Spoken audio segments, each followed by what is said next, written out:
Okay, ayun. So hello mga boss, magandang araw sa inyo. Welcome back again na naman sa ating channel sa bagong video tutorial na naman. So hindi pa rin tayo makapag-vlog doon sa favorite spot natin gawa ng ayan, makulimlim. So nag-uulan pa rin dito sa amin. Bali ngayong araw, meron nga lang pala akong share sa inyo na napakalaking tulong. Lalong lalo na sa mga makabagong modelo ng motor ngayon At meron tayong Vios 40 dito. So lalagay ko muna. Ayan. So kung mapapansin nyo mga boss, and para sa mga walang idea mga boss, ito nga pala ay car jump starter, kung saan pwede ito sa motor at sa sasakyan, no?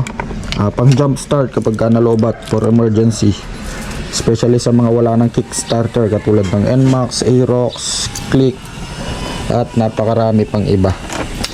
So ipapakita ko lang sa inyo kung gaano ka-effective itong car jump starter na ito. So mapapansin nyo mga boss, walang battery yan, so walang battery. So under yan, gamit lang ang kickstart. Pero yun nga, tulad nga ng sabi ko, effective ito sa mga walang kickstart na motor. So ikaklamp lang natin yung positive terminal niya dito sa negative. So black to black, red to red. So yun lang naman yun. Tapos meron siyang switch dito sa gilid. Ayan. Tapos on. Kapag nakita nyo umilaw na yung blue indicator niya, ibig sabihin pwede na yan. Tapos kunin lang natin yung susi. Susaksak natin yung susi. Yan. So functional na yan mga boss. Pagkatapos pwede na natin start yan.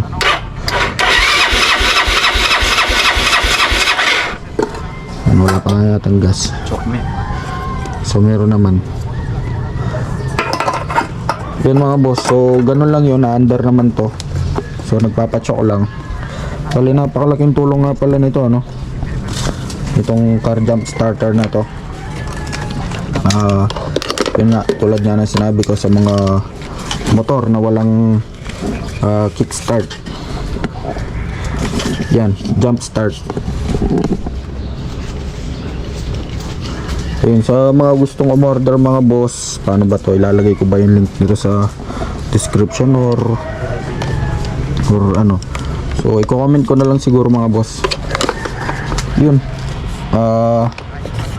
Aerox, NMAX, Click, ano pa ba yung mga motor na walang kickstart, lalong lalo na kapag kabiyahe, At syempre mga boss, sa mga sasakyan.